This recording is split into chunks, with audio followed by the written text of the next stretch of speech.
For years, the Notre Dame football program had been widely ridiculed for its pompous talk without walk attitude. They had been grandfathered into collegiate dominance, but had little to show for it.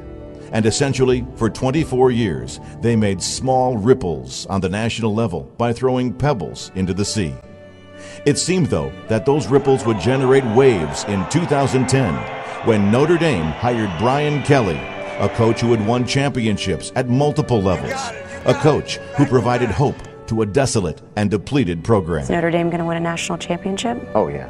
That's just a matter of time. The stage was set for success. This coach, like many before, promised to develop these talented young boys into disciplined grown men. But unlike the others, you could actually hear the passion in his voice, see the fire in his eyes, feel the desire in his heart. He meant business, and he viewed his football program as such. There were glimmers of hope in a seemingly lost season, the hope that Kelly had promised from day one. A highly ranked Utah team was overmatched by his freshly inspired players.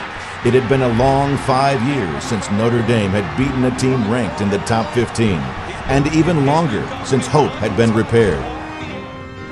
With each glistening golden dome came a shimmer of significance and restoration, a shimmer of revived faith in themselves and each other. The Irish then stepped into the Coliseum with spirits rejuvenated and hearts recharged. They were starting to get it. The camaraderie, the passion, the heart. Through the rain, through the sweat, through the blood and tears, the Irish did the unthinkable. They overcame the mighty Trojans. USC had finally been defeated for the first time in 8 seasons. And despite starting a freshman quarterback whose first career pass attempt was an interception, this team seemed to be on the path to return the Irish to glory. 1 month later, the Hurricanes of Miami were dismantled by the newly inspired Irish in El Paso, Texas.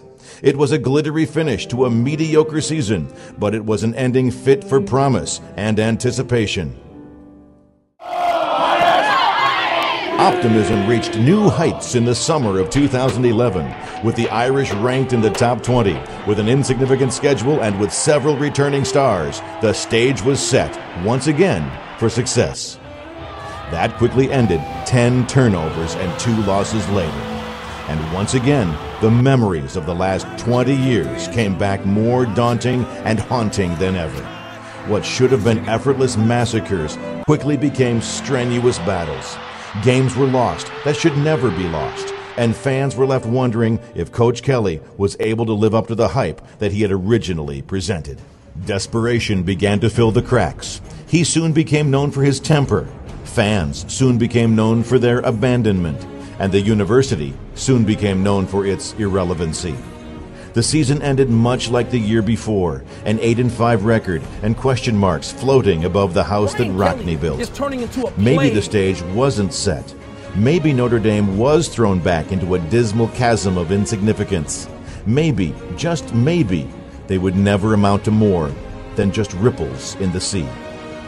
But in 2012, 125 years removed from the foundation, 24 years removed from the last championship, there would be a turning point.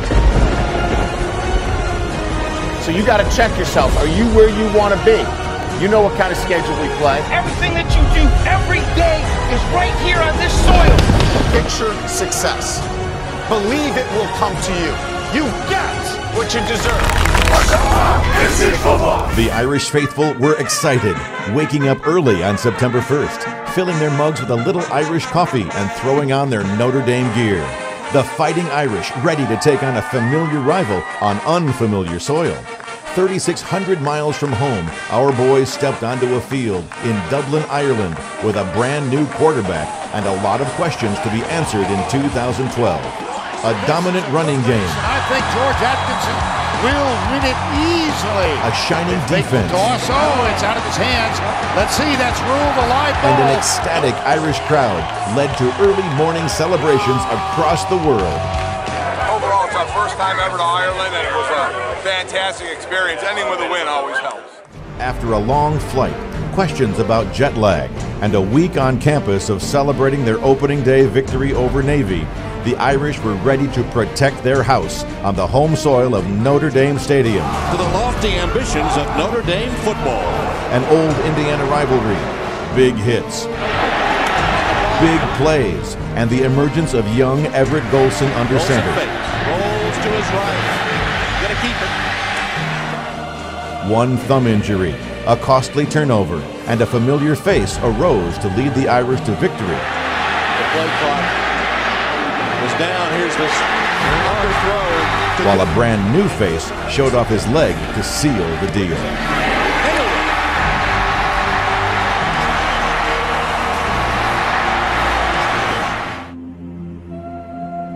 It was in the days following this rivalry win, the Irish were 2-0, preparing for a huge primetime matchup in Week 3, when tragedy hit and brought this team back to reality. Family feel with this team is something that's very special, and I think, you know, when, like I said, when you're playing for somebody else besides yourself, you can do some special things.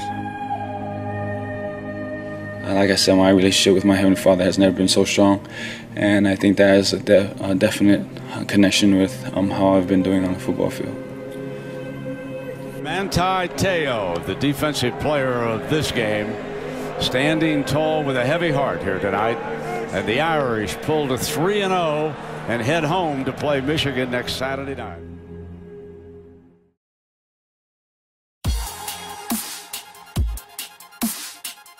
Following an emotional win, a powerful performance on a national stage, and a huge victory, it was time for the Irish to prove their dominance once and for all.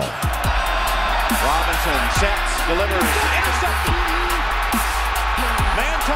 The most dominant defense in college football stole the spotlight away from one of the most electric football players to ever step on a field.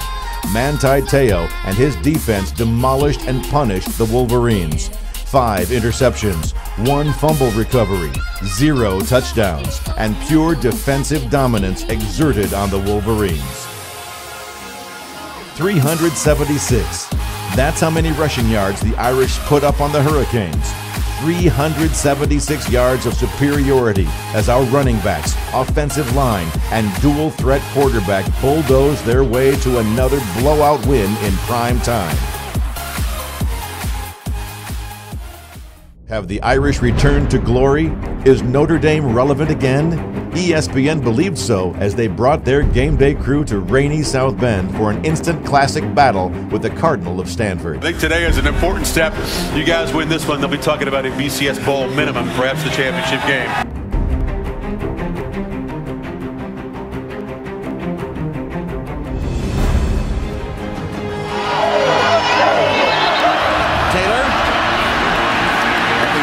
Now trying to punch it in. Taylor. Stopped it. Notre Dame wins.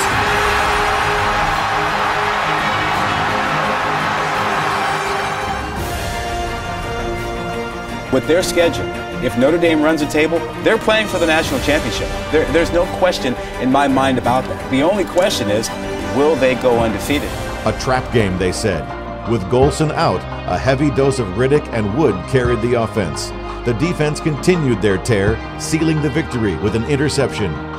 Back on a national stage, heading into one of the toughest stadiums in the country at night, the Irish surged into Norman. What you should feel is a quiet confidence. A quiet confidence because you put in the time. Wood gets the carry and right up the middle, breaks free. He's headed for the end zone. No one will catch him. The Irish with the game's first touchdown. The game quickly turned into a clinic by Notre Dame. Sierre Wood caused lightning to strike, and Everett Golson painted an offensive masterpiece. Play action. Throwing deep downfield, got a man open, and he's got Brown. Annihilation of one of the most electric offenses in the country, the ND defense shut down Oklahoma and gave Heisman voters a reason to finally put a true defender on their ballots. Natl Title, this could be a Heisman moment for this young man. Folks, let me say this loud and clear. Notre Dame is relevant again. The luck of the Irish showed up in South Bend against Pittsburgh. After a long week of the flu, the team came out flat and quickly fell into a rut. Sinceri gives it to Ray Graham, and Graham is in the clear. Ray Graham with some more room, picking the hole like we've seen him do all game long, and Graham is loose up the sidelines. But the Irish had a W in their sights. Complete to Daniels, first and goal, Notre Dame. Everett Golson put the team on his back and carried them to an exciting victory. First and goal, now he's thinking about passing it to the end zone. Touchdown, Notre Dame, Theo Riddick. The youngsters grew into men, but more importantly, they beat the thing they call adversity. Here's the kick, and it's no good. Touchdown, Notre Dame, and they stay perfect at 9-0. Tradition summed up this one. Overmatched BC hung just within reach for the game, but the Irish never needed to put their foot on the gas. The Irish coasted to an easy victory against the rival Eagles. As the seniors said goodbye, Everett Golson was making a name for himself. Golson pumps for the end zone. Touchdown! The Wake Forest secondary had no answers for the youngster as he continually threw perfect bombs into the hands of Irish receivers.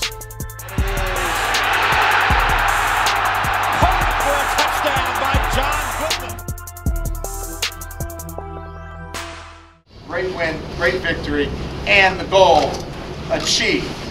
The box checked on undefeated home. Congratulations. Little did the Irish know this victory would cement their place at #1 the following morning. One more game, one more win, and the Irish would be heading to South Beach for the national title. Their only obstacle? The Trojans of USC. At night, in prime time, in the Coliseum. If we win, we're in. If we lose, we're out.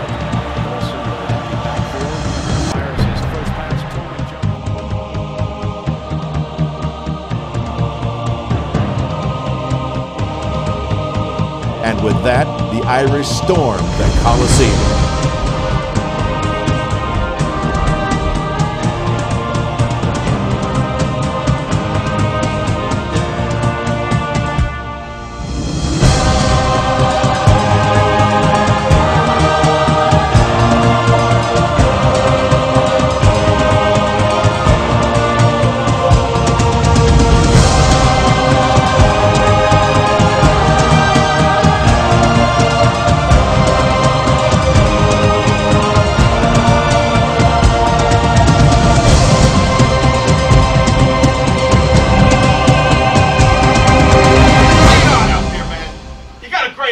Let's go seize the moment. Let's go play. Let's go!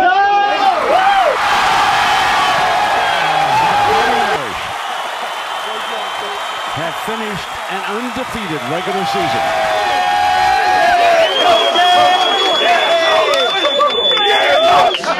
Yeah, coach! Yeah, coach! Yeah, coach! Yeah, coach! We're going to South Beach. So many storylines in this championship game. You could begin with the fact that Alabama is going for its 3rd national championship in 4 years. Or the fact that Notre Dame is playing for a BCS title for the first time. Hey! This is not a game! This is not a game! This is not a game!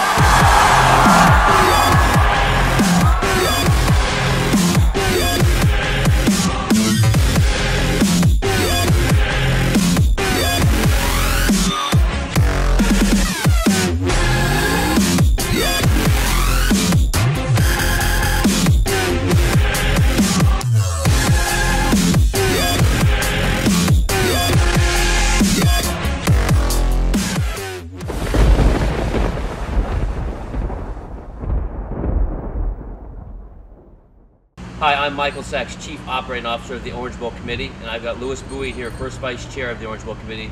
We're here at the Miami Aquarium to let Flippers select the champion for the 2013 BCS National Championship game. And let's see if Flipper picks Notre Dame or Alabama. And Flipper's 2-0.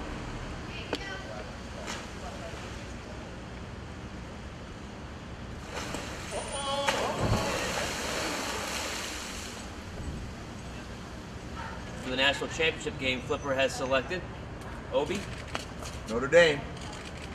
To win the 2013 Discover BCS National Championship. From all of us here at The Turning Point, good luck, and we will see you in South Beach.